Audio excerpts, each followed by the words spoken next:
우리가 너희 모두로 말미암아 항상 하나님께 감사하며 기도할 때 너희를 기억함은 너희의 믿음의 역사와 사랑의 수고와 우리 주 예수 그리스도에 대한 소망의 인내를 우리 하나님 아버지 앞에서 끊임없이 기억함이니 하나님의 사랑하심을 받은 형제들아 너희를 택하심을 아노라. 이는 우리 복음이 너희에게 말로만 이른 것이 아니라 또한 능력과 성령과 큰 확신으로 된 것임이라. 우리가 너희 가운데서 너희를 위하여 어떤 사람이 된 것은 너희가 아는 바와 같으니라. 또 너희는 많은 환난 가운데서 성령의 기쁨으로 말씀을 받아 우리와 주를 본받는 자가 되었으니 그러므로 너희가 마게도냐와 아가야에 있는 모든 믿는 자의 본이 되었느니라. 주의 말씀이 너희에게로부터 마게도냐와 아가야에만 들릴 뿐 아니라 하나님을 향하는 너희 믿음의 소문이 각처에 퍼졌으므로 우리는 아무 말도 할 것이 없노라. 그들이 우리에 대하여 스스로 말하기를 우리가 어떻게 너희 가운데에 들어갔는지와 너희가 어떻게 우상을 버리고 하나님께로 돌아와서 살아계시고 참되신 하나님을 섬기는지와 또 죽은 자들 가운데서 다시 살리신 그의 아들이 하늘로부터 강림하실 것을 너희가 어떻게 기다리는지를 말하니 이는 장래의 노하심에서 우리를 건지시는 예수시니라. 오늘은 특별히 감리교회의 기원이 되는 존 웨슬리 회심 기념 주일입니다. 286년 전에 1738년 5월 24일 영국 한 골목 런던의 올더스게이트가에 모라비안 교도들이 로마서 서문을 듣고 읽는 것을 들었던 웨슬리가 가슴의 뜨거움을 경험했던 날입니다. 그런 걸 통해서 하나님 신 사명을 회복하고 아름다운 일을 감당했죠. 저는 오늘 우리들이 정말 웨슬리의 운동, 웨슬리의 삶이 오늘 우리 가운데 다시 한번 회복되어져서 타락해져 가고 힘들어져 가는 이 사회, 이 지역 속에 빛으로 소금으로서의 역할을 감당하는 우리 모두가 되시기를 간절히 축복합니다. 오늘 저는 여러분들에게 그런 말씀을 드리고 싶어요. 회심이란 무엇일까? 왜 웨슬리 회심 기념주의를 지키는 것일까? 중요한 메시지가 숨어 있습니다. 우리들이 믿음의 사람이라면 그냥 예수를 아는 것이 아니라 내 삶 속에 변화가 있어야 한다는 거죠.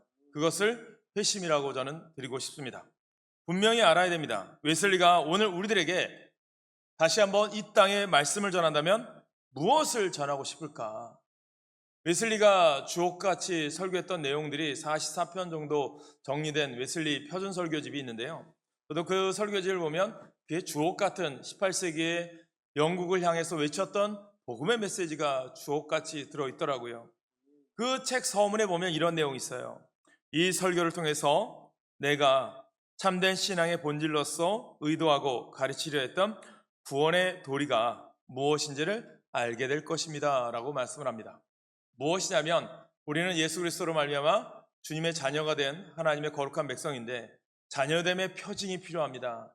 우리는 하나님의 자녀됨의 삶을 살아가야 됩니다 라고 하면서 세 가지 정도를 이 웨슬리가 이야기해요. 첫 번째는 하나님의 말씀인 계명을 지켜야 합니다 라고 이야기해요. 무엇입니까? 말씀이 우리 삶의 기준이 되어야 한다는 겁니다. 말씀이 우리 삶의 표준이 되어야 한다는 거죠. 또 두 번째는 의를 행해야 한다라고 말합니다. 의란 뭘까요? 죄로밖에 죽을 수 없는 우리를 예수님께서 이 땅에 오셔서 우리는 그 예수 그리스도의 십자가를 믿음으로 말미암아 하나님의 자녀가 되는 의, 바로 이신 칭의를 말하겠죠. 저는 오늘 우리 가운데도 내 인생을 내가 사는 것이 아니라 누구 때문에 살아가요? 예수 그리스도의 능력으로, 그분의 보혈의 능력으로 내가 오늘 새 생명 얻었음을 깨닫게 해주시길 간절히 소망합니다. 세 번째는요, 행함과 진실함이 있어야 됩니다 라고 말합니다. 행함, 내가 예수를 믿었다, 이것이 끝이 아니라 행함이 있어야 돼요. 그것도 무엇으로요? 진실함으로. 저는 오늘 우리 가운데 이러한 진실함이 있기를 간절히 축복합니다. 그리스도의 행함이 있기를 간절히 축복합니다. 그래서 오늘 우리들이 정말 회심과 웨슬리가 이 땅에 우리들에게 전해주고 싶은 귀한 그 메시지가 무엇일까? 내가 오늘 감리교회를 나왔다면, 오늘 여러분들이 이 예배 자리에 나왔다면 어떤 삶을 살아가야 되는가 한번 배우는 귀한 시간 되시길 간절히 축복합니다. 바울은요, 회심에 대해서 이런 말을 해요. 회심이 무엇일까 이야기하면서 자기의 삶을 되돌아봅니다. 고린도전서 15장 10절에 보면 바울이 자신의 삶의 고백을 이렇게 이야기합니다. 같이 읽겠습니다. 그러나 내가 나된 것은 하나님의 은혜로 된 것이니 내게 주신 그의 은혜가 헛되지 아니하여 내가 모든 사도보다 더 많이 수고하였으나 내가 한 것이 아니요 오직 나와 함께 하신 하나님의 은혜로라. 아멘.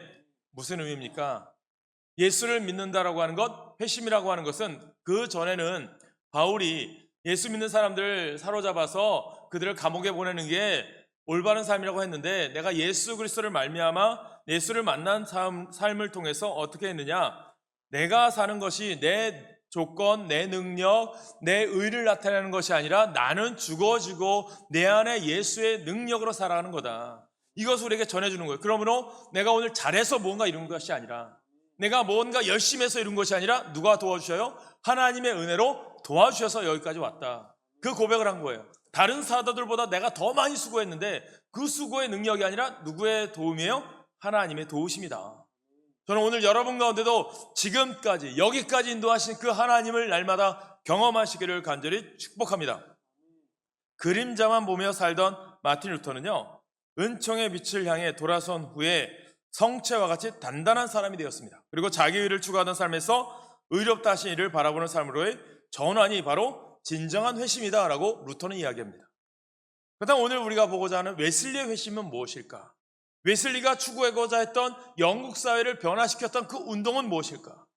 아니면 오늘 우리들이, 하나님께서 우리를 택하셨는데, 저는 여러분들이랑 모두 다 하나님의 자녀로 부름받았는데 이 땅에서 하나님이 우리들에게 원하는 삶의 모습은 무엇일까? 저는 오늘 여러분들이 깨닫게 되어서 여러분의 삶의 영역을, 여러분들이 다니고 있는 직장이나 일터나 사업장이나 여러분 가정이 변화되어서 하나님의 기쁨이 되는 역사가 있기를 간절히 축복합니다. 286년 전에 1738년 5월 24일 영국 런던의 올드스카이에서 경험한 마음이 뜨거워진 사건을 통해서 그는 철저하게 자신의 인생이 바뀌게 됩니다. 그 전까지도 하나님을 믿었어요. 예수님을 믿었어요. 그런데 그의 삶 속이 철저하게 바뀌게 돼요.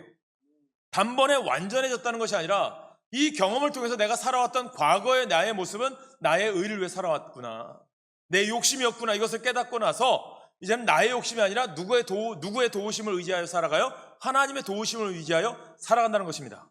저는 오늘 우리들이 살아가면서 물질 의지하지 마시고요, 사람 의지하지 마시고 오직 하나님만 의지하며 사시기를 간절히 축복합니다. 그러면서 웨슬리가요, 내가 또 넘어져도 일으킬 수 있는 능력이 주님께 있지. 나의 마음을 깨끗게 하시는 분이 오직 주 여호와 하나님이시지.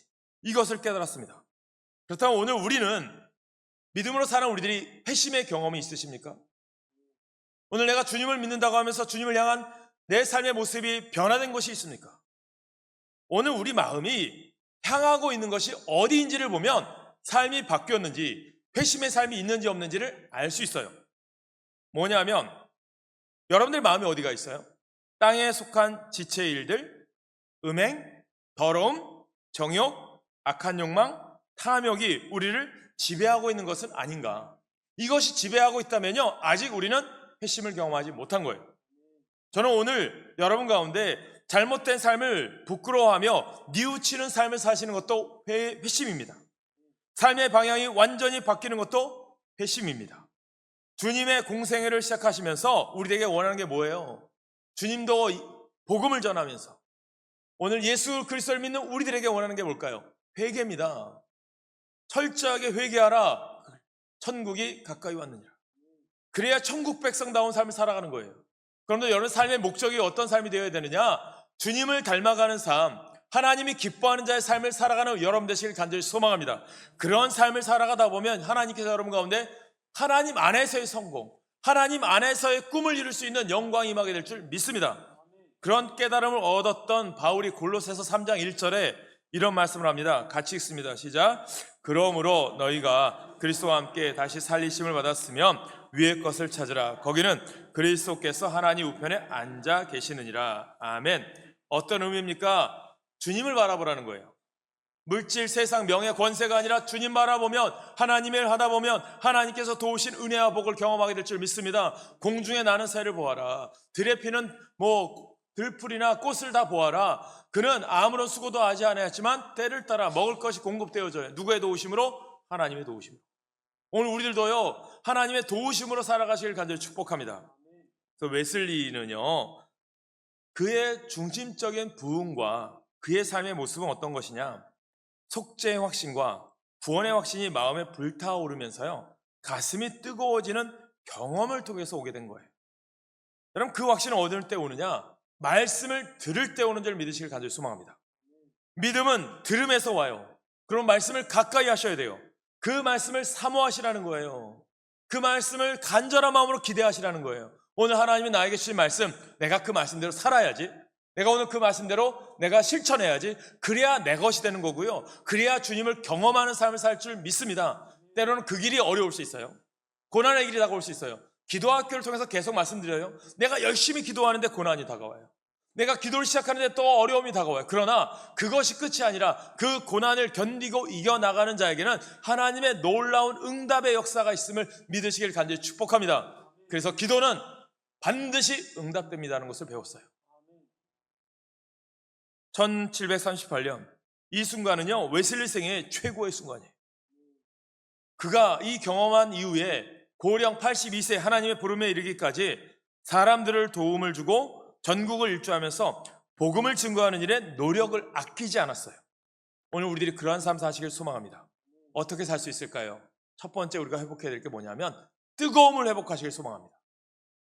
열정이 있느냐? 뜨거움이 있어야 돼요. 여러분, 이것은 나이와 상관이 없어요. 여러분, 끊임없이 여러분 가운데 내가 젊으니까 뜨겁고 내가 나이가 지긋하니까 식었고가 아니에요. 주님은 오늘 여러분들을 부르시고 사용하시는 분은요, 나이에 상관없이 쓰시는 분임을 믿으시길 간절히 소망합니다. 성경에 보세요. 젊은 사람만 씁니까? 아니잖아요. 모세는 언제 쓰임받아요? 아브라함은 언제 쓰임받아요? 갈렙은 언제 쓰임받습니까? 오늘 여러분들이 내가 오늘 이 날이 쓰임받는 날임을 믿으시고 오늘부터 주의 결심대로 믿음대로 승리하며 사시길 간절히 소망합니다. 그래서 회심이라고 하면 신앙적으로 훌륭한 사람들이 하는 것으로 생각하는데 결코 그렇지 않아요. 우리는 모두 크고 작은 회심을 하고 이 자리에 나온 사람들 아닙니까? 예수를 믿지 않던 분이 예수님을 믿게 된 것도 회심이고요. 낙심해서 돌아온 것도 회심입니다. 뜨뜻미지근한 믿음을 가졌다가 뜨거운 믿음을 갖게 된 것도 회심입니다. 저는 저와 여러분, 우리 가운데 다시 한번 뜨거움의 회심이 일어나기를 간절히 소망합니다. 흔히 저는 안타까움이 있어요. 많은 크리스찬들이 구원을 체험하고 나면 마음이 느슨해져요. 믿음 생활이라고 하는 것이, 신앙 생활이라는 것이 느긋하진 않고, 목회하는 저도 항상 좀 편했으면 좋겠다는 마음도 있지만 항상 긴장하게 하세요. 그 긴장감이 힘들게 하더라고요. 여러분, 그 느슨함이 오면 어떻게 될까요? 그래서 죄에 대해서, 구원에 대해서, 신앙생활에 대해서 느슨해집니다. 그리고 그 모습에 자신이 만족하면서 살아가요. 하나님을 찾으려고 하지 않아요. 성경 읽는 일도, 말씀 보는 일도 느슨해집니다. 기도하지도 않아요. 하나님을 찾으려고 하지도 않아요. 그러다가 안타깝게 막다른 골목에 가서야 하나님을 찾기 시작한다는 거예요. 어리석은 거죠. 그러므로 오늘 여러분 가운데 자만에서 벗어나야 합니다. 늘 깨어 있어야 합니다. 그 믿음이 있기를 간절히 소망합니다. 주님께서 요한계시록에 보면 소아시아 7교회 중에 예수님으로부터 책망받은 교회가 나오잖아요. 라오디게아 교회. 계시록 3장 17절이에요. 같이 읽습니다. 시작. 네가 말하기를 나는 부자라 부유하여 부족한 것이 없다 하나 내 곤고한 것과 가련한 것과 가난한 것과 눈먼 것과 벌거벗은 것을 알지 못하는도다. 어리석은 거죠.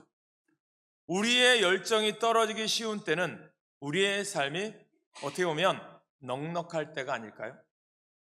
모자람이 없다고 스스로 생각될 때가 오히려 넘어질 때입니다. 죄는 우리의 마음을요, 병들게 하거든요. 하나님과 거리를 멀게 하거든요. 열정이 사라지게 하거든요. 오늘 여러분 가운데 영적인 능력이 살아나길 간절히 소망합니다. 여러분 가운데 열정으로 뜨겁게 봉사하십시오. 하나님의 영이 임하면 우리가 성결케 되는 거예요. 하나님의 영이 임하면 기쁨이 회복되어지는 거예요. 그래서 예수님께서 부활 승천하시면서 제자들에게 지난주에 본 말씀처럼 기다려라. 성령이 뜨겁게 임할 때에 그들이 사명을 감당하게 된 줄 믿으시길 간절히 소망합니다. 그래서 주의 일은요, 오늘도 주님 안에서 봉사하는 일은 기쁨으로 감당하는 사람들은 어떨 때 감사하는 거예요? 주님의 도우심을 구하면서 나가는 자가 기쁨으로 하는 거예요. 내 능력으로 하고 내 생각으로 하고 내가 가지고 있는 조건으로 하다 보면 사람 때문에 시험 들어요. 또 어려워져요. 낙심해요. 실망해요. 왜 그렇습니까? 사람 보기 때문에, 세상 보기 때문에. 그러나 주님 바라보면 감당하는 거예요. 내가 주의 일을 봉사하는 것도 누구 때문에 하는 거예요? 저 사람 때문에 하는 거예요? 이 사람 때문에 하는 거예요? 아니잖아요. 주님 때문에 하는 거잖아요. 주님이 여러분들 사랑하셔서 택하신 것에 감사하며 하는 거잖아요. 그 감사가 여러분 가운데 있길 간절히 소망합니다. 그것을 여러분 가운데 뜨거움이라고 말씀드리는 거예요. 뜨거움으로. 그러니까 주의 일 억지로 하는 거예요? 아니잖아요. 감사함이 있으니까 오늘도 주의 전에 나와서 아낌없이 주의 전을 돌보고 또 아낌없이 남에게 베풀어 주는 거 아닙니까? 한 영혼을 구원하기 위해서. 사랑하는 여러분, 성령이 충만히 임하길 간절히 소망합니다. 그래야 여러분 가운데 기쁨이 회복되고요, 찬양의 능력이 회복되어집니다. 하나님의 영이 내 안에 임하게 되면요, 내 속에 두려움, 걱정, 근심, 염려가 물러가고요, 그 속에 찬양과 감사가 나타날 줄로 믿습니다. 능력의 하나님의 영광과 하나님의 역사가 나타날 줄로 믿습니다. 그래서 성령께서 도우시지 않으시면 안 된다라는 거예요. 성령의 도우심으로 교회를 위해 더 많이 봉사하게 되는 회심, 내 일생을 목숨을 바쳐 주님께 바쳐야겠다는 결심으로 충만케 되는 회심이 일어나기를 간절히 소망합니다.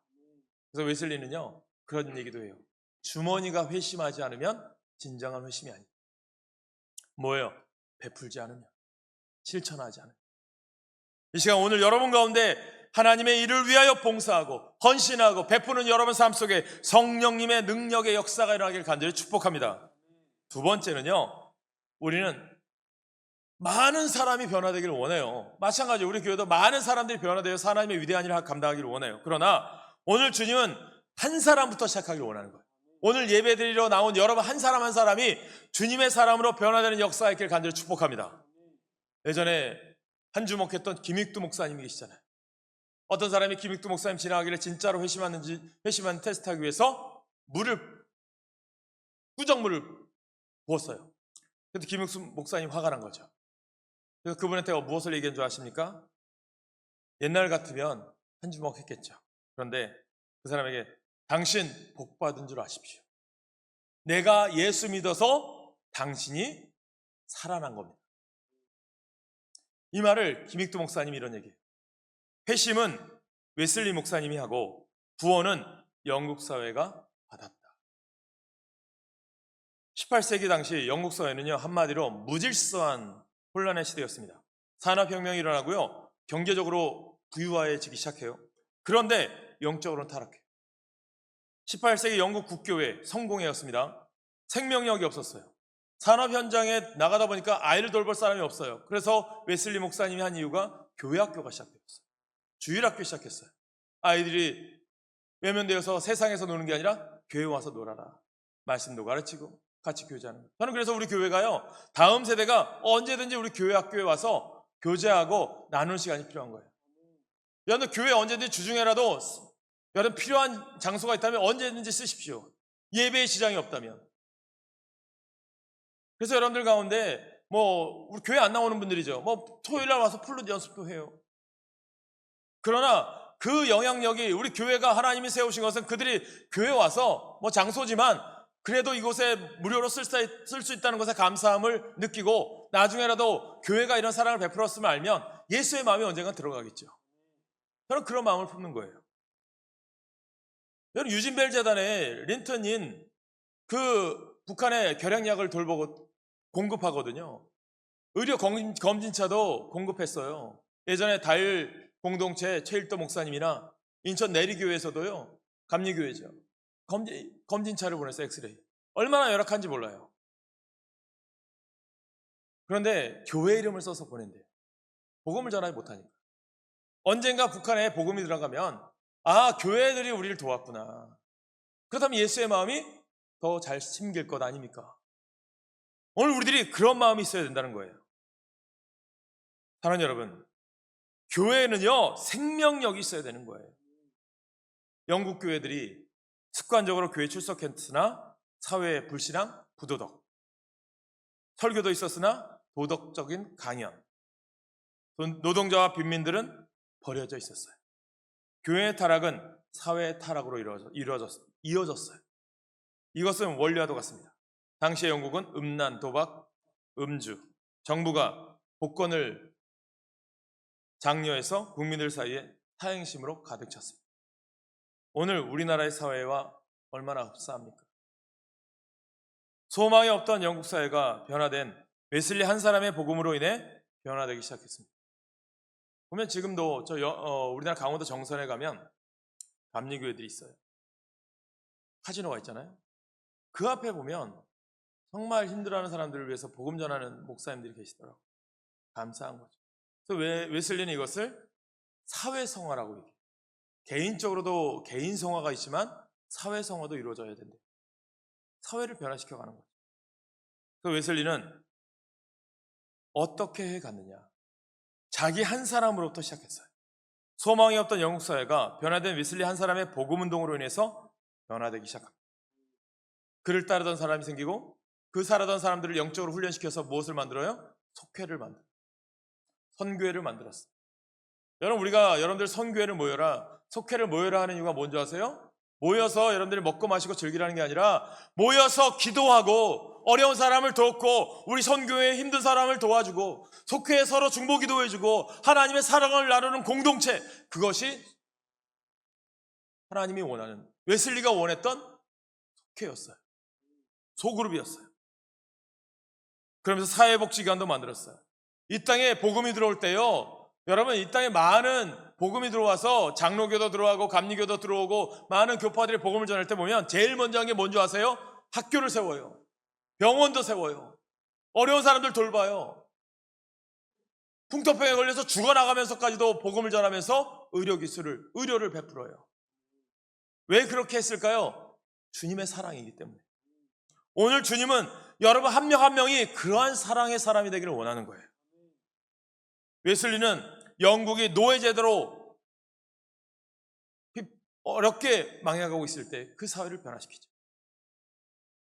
흑인 학교도 세우고요. 노예제도 폐지를 강력하게 주장합니다. 사랑하는 여러분, 웨슬리의 복음운동은 영국에서 피 흘리지 않고 사회를 변화시키는 혁명을 일으켰어요. 또 영국의 혁명을 명예혁명이라고 하는 이유가 피 흘림이 없어요. 프랑스는요, 피의 흘림이 있어서 피의 혁명이라고 해요. 웨슬리 목사님은 탄광지대, 빈민촌, 삶의 구석진 곳을 찾아갔어요. 역사가들은 이때 웨슬리 목사님의 감리교 운동이 없었다면 영국에서는 틀림없이 유혈 폭동 일어났을 것이라고 해요. 그럼 인류 역사를 보면 변화의 때가 있어요. 이 시대가 그렇지 않을까요? 우리나라 어떻습니까? 옳고 그름이 상실되어져 가버린 시대. 잘못했어도 잘못에 대해서 반성이 없는 시대. 자복하고도 회개가 없는 시대잖아요. 돈으로 다 덮으면 해결되는 시대. 얼마나 안타깝습니까? 이 시대가 이렇잖아요. 오늘 이 시대에 여러분들이 악해져가는 이 시대 속에서 하나님이 원하는 빛과 소금의 역할을 감당하는 주의 백성 되시길 간절히 축복합니다. 시대마다 중요한 회심 사건이 있었어요. 바울의 회심, 어거스틴의 회심, 루터의 회심, 그리고 오늘 우리가 보는 웨슬리의 회심이 있어요. 보면 이 네 회심은 각기 아름다운 열매를 맺었기 때문에 그러한 4대 아름다운 회심이라고 얘기해요. 바울의 회심은 초대교회라고 하는 아름다운 열매를 맺게 됐습니다. 어거스틴의 회심은 참회록을 비롯하여 기독교의 기초를 이루는 많은 저작이라는 열매를 맺었습니다. 루터의 회심은 종교개혁을 통해서 개신교가 아름답게 열매를 맺습니다. 그리고 웨슬리의 회심은 말씀드린 것과 같이 감리교회라고 하는 열매와 어둠으로 가득 찼던 18세기 영국 사회의 구원이라고 하는 열매를 맺었습니다. 한국 감리교회도 100만 이상이 된다고 하지만 요즘 많이 어려워하죠. 교파는 다르지만 성결교도 웨슬리의 후예입니다. 감리교에서 나왔습니다. 전 세계 감리교회가 한 4천만 명 이상 된다고 합니다. 하나의 중생의 경험이 이렇게 엄청난 결과를 가져오리라고는 누가 상상했겠습니까? 오늘날 이 시대는요, 정말 믿음의 사람 한 사람 한 사람을 원하세요. 저는 오늘 여러분들이 그렇게 되길 원해요. 가정에서 여러분들이 내가 변화되면 가정이 변화됩니다. 내가 변화되면 여러분 속해 있는 공동체가 바뀌게 돼요. 또한 이 지역이 바뀌고 나라가 바뀌게 될 줄로 믿습니다. 여러분, 진정한 지도자가 부족하다는 이 시대에 살아가잖아요. 특히 하나님의 손에 붙잡힌 사람들의 생애를 통해서 주님은 변화시키기를 원하시거든요. 저는 그래서 우리 교회, 우리 다음 세대가 그러한 역할을 감당하길 소망해요. 웨슬리는 영적 침체의 시대에 비전의 사람, 개혁의 사람, 헌신의 사람으로서 모범이 되고 있어요.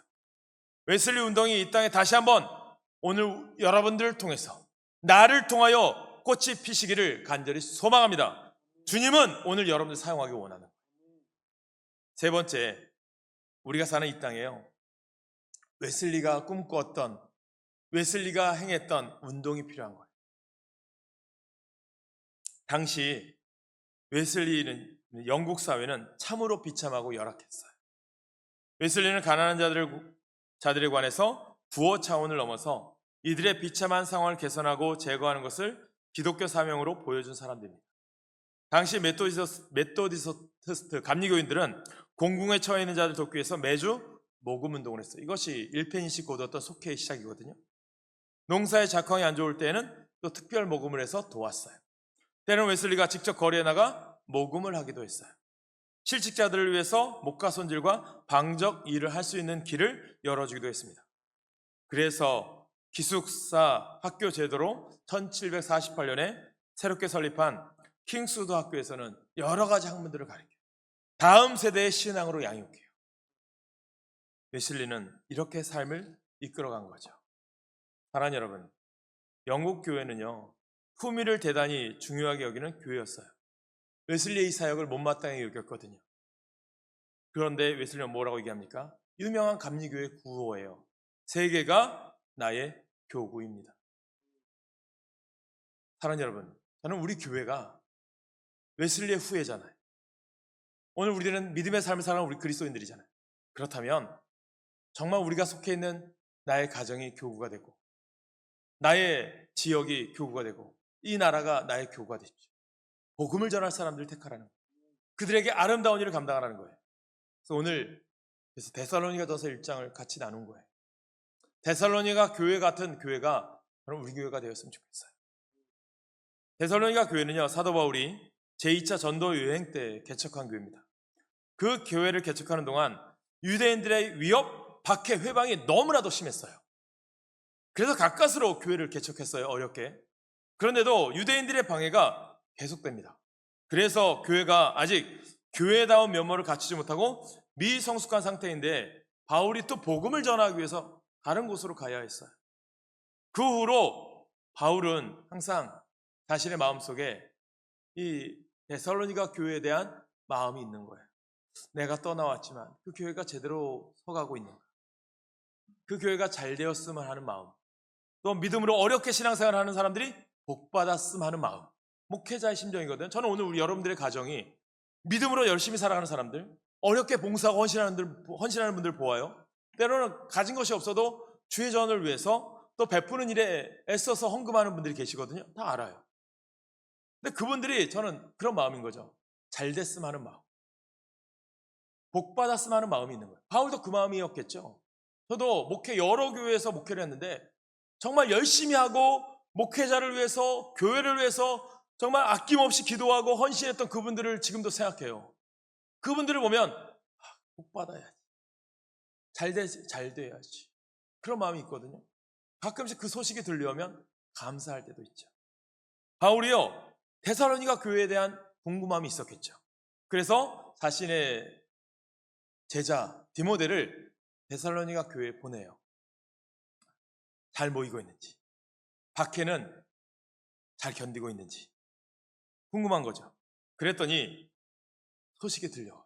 박해 속에서도 믿음을 잘 지켜나가고 있다는 소식이 들려오는 거예요. 그뿐만 아니라 근처 마게도냐, 아가야에 있는 모든 교회들에게도 모범이 되고 아름다운 본이 되는 교회라는 소문이 난 교회였어요. 바울이 얼마나 감사했을까요? 얼마나 기뻤을까요? 그래서 바울은 이 데살로니가서 1장에서 감사의 기도를 하고 있는 거예요. 세 가지를 말씀해요. 우리 3절 말씀 같이 읽겠습니다.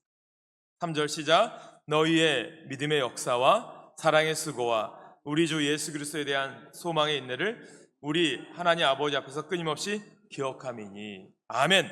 세 가지. 믿음의 역사, 사랑의 수고, 그리스도 예수에 대한 소망의 인내. 오늘 우리 교회가 이런 역사의 길을 간절히 소망합니다. 첫째, 믿음의 역사가 뭐예요? 데살로니가 교회는 박해 속에서도 세워진 교회이기 때문에, 그래서 바울은 더 애착이 있었어요. 바울은 멀리 떨어져 있어도 그 교회를 위하여 매일같이 기도하죠. 성도를 향해 기도했겠죠. 얼마나 애절한 마음으로 기도했겠습니까? 어린아이를 떼어놓은 부모의 심정으로 기도했을 것입니다. 우상을 버리고 회개하기를, 환난과 핍박을 잘 견디고 성장하기를. 궁금해서 디모데를 보내어 들으니 바울이 떠난 뒤로 데살로니가 교인들이 우상도 버리고 회개하여 완전히 변화된 모습으로 교회를 섬기고 있다는 소식이 들렸습니다. 감격적인 순간 아닙니까? 얼마나 기뻤을까요? 믿음의 역사였던 겁니다. 오늘 우리 가운데 이러한 믿음의 역사가 있길 간절히 축복합니다. 여러분들이 그런 삶을 살아가는 거예요. 여러분 가운데 믿음의 역사가 일어나길 간절히 소망합니다. 그때 하나님께 여러분 가운데 놀라운 은혜와 복과 축복이 가득하게 넘치게 될 줄로 믿습니다. 믿음의 역사는 이런 변화를 수반하는 거예요. 웨슬리의 믿음으로 복음을 전했을 때 영국 사회가 변화된 것과 같은 것이죠. 이것이 지금 우리 그리스도인들이 해야 될 사회적 역할인 거예요. 두 번째는요, 저절로 되나요? 사랑의 수고가 필요한 거예요. 데살로니가 교회는 지금까지 우상 숭배하던 삶을 끊고 완전히 변화되어 하나님만 사랑하며 섬겼습니다. 우상을 숭배하던 그 열심을 바꾸어서 하나님을 향하여 더 열심히 했어요. 그런 분들 많이 봐요. 불교에서 회심해서 예수 믿은 사람들이 더 열심을 내는 분들이 있어요. 왜? 그 정성, 불교에 정성 쏟은 걸 하나님께 더 정성 쏟는 거예요. 그것이 여러분 올바른 거죠. 잘 바뀐 거잖아요. 오늘 여러분 가운데도요, 그런 세상에 쏟는 인생이 아니라 하나님께 쏟는 인생 되시길 바랍니다. 하나님께 투자하라는 거예요. 여러분, 하나님을 사랑하는 사람에는 수고가 필요합니다. 사랑에는 상당한 대가를 지불해야 하는 거예요. 대가 없이는 하나님을 사랑한다는 말도 헛된 말입니다. 토마스 캠피스는요, 고통 없는 사랑에는 삶이 없다. 사랑에는 고통이 따른다는 거예요. 여러분, 아내와 남편의 사랑. 사랑하니까 감싸주는 거죠. 부모와 자식 간의 사랑. 사랑이 있으니까. 사랑에 말만 하면 알아요? 수고 없이는 하나님을 사랑할 수 없어요. 그래서 하나님이 우리를 사랑하시는 것도 십자가를 통해서 사랑하신 거잖아요. 내가 너를 사랑한다 라고 하는데 그냥 사랑하셨어요? 십자가의 모든 피와 모든 것을 다 쏟아 놓기까지. 입으로는요, 얼마든지 설명할 수 있어요. 예수님의 사랑은 입술로만의 사랑이 아니에요. 단지 십자가의 모습이 아니라 전적인 십자가의 희생으로 몸으로 보여진 사랑 아닙니까? 우리 예수님은 우리를 너무나도 사랑하시기 때문에 십자가의 고통을 이겨내신 것을 믿으시길 소망합니다. 오늘 여러분들도요, 사랑합니다 말로만 하지 마시고 표현하세요. 실천하세요. 할렐루야. 그때 여러분 가운데 하나님의 은혜와 복이 넘치는 거예요. 세 번째는요, 소망의 인내가 있느냐. 사람은 아무런 목적 없이 맹목적으로 수고하거나 희생하지 않습니다. 농부의 소망은 뭐죠? 추수죠. 그 소망이 있기에 1년 동안 수고하고 땀 흘리면서 인내합니다. 사업하는 사람들은 성공을 바라보며 투자하고 또 열정을 다하는 것입니다. 3절을 보면 데살로니가 교회의 인내의 동기는 뭐냐면 예수님의 다시 오심, 재림에 대한 굳건한 믿음 때문이었습니다. 그러나 소망이 없는 사람은요, 매일같이 놀아요. 어리석은 다섯 처녀. 그러나 슬기로운 다섯 처녀는 깨어서 기름이 떨어지지 않도록 미리 준비합니다.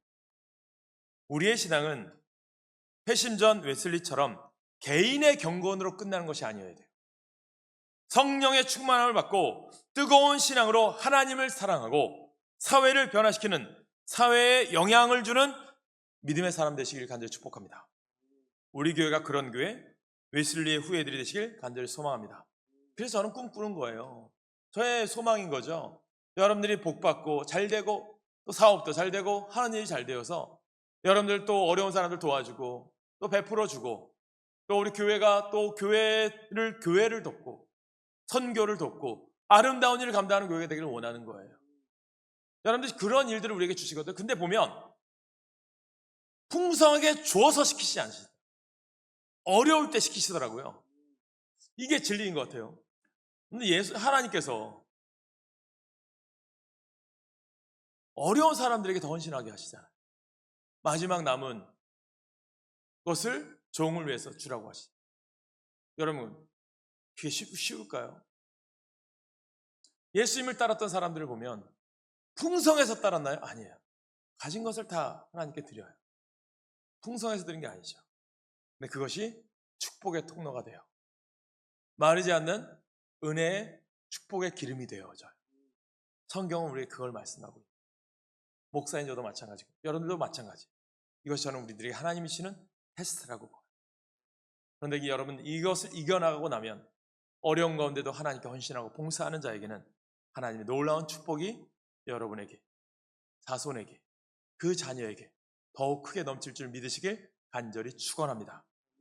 사랑하는 여러분, 웨슬리는 감리교회의 창시자였지만 다른 종파를 만들려고 하지 않았어요. 웨슬리는 영국 성공회를 변화시키길 원했어요. 그런데 끊임없이 변화되지 않으니까 그를 따랐던 사람들이 우리가 아름다운 새로운 변화의 아름다운 종교를 만듭시다 한 게 감리교회. 그런데 이런 말을 해요. 감리교회 창시했던 웨슬리가 감리교회라고 하는 이름이 없어지는 것을 두려워하지 않는다고 말씀해요. 그가 두려워했던 것은 감리교회의 정신이 사라지는 것이었습니다. 이 말은 무엇인지 아세요? 감리교회를 영어로 메토디스트 처치라고 얘기해요. 메토디스트는 규칙쟁이에요. 규칙쟁이. 즉 감리교회는 예수님의 참된 제자가 되기 위해서 성경 연구, 영성 훈련, 기도와 예배, 사회적 실천 등을 엄격하고 철저하게 규칙적으로 실행하는 사람이었다는 거예요. 그래서 웨슬리는 감리교인을 자기의 마음과 힘과 목숨을 다하여 하나님을 사랑하고 이웃을 자기 몸처럼 사랑하며 항상 기뻐하고 범사에 감사하고 쉼없이 기도하는 사람입니다 라고 했습니다. 여러분, 교단이 필요하죠. 여러분, 하나님 앞에서 감리교냐 장로교냐 성결교냐 구분은 무의미합니다. 이단을 얘기하는 게 아니잖아요. 다만 오늘 우리가 웨슬리 회심 기념주의를 지키면서 그가 느꼈던 가슴 뜨거움의 열정이 오늘 우리 가운데 있는지 한번 살펴보시라는 거예요. 그래서 여러분들 점검하셔야 돼요. 첫째, 예배에 목숨 걸고 있는지 한번 생각해 보세요. 둘째, 쉬지 않고 내가 기도하는 삶을 살고 있는지 살펴보세요. 셋째, 찬양을 하는데도 내가 기쁨 가운데 찬양을 하고 있는지. 넷째, 만나는 사람들에게 복음을 전하고 있는지. 다섯 번째, 삶 속에서 하나님의 사랑을 이웃에게 실천하며 살고 있는지 우리 자신들을 돌아보셔야 됩니다. 이것이 웨슬리의 마음인 거예요. 웨슬리의 정신인 거예요.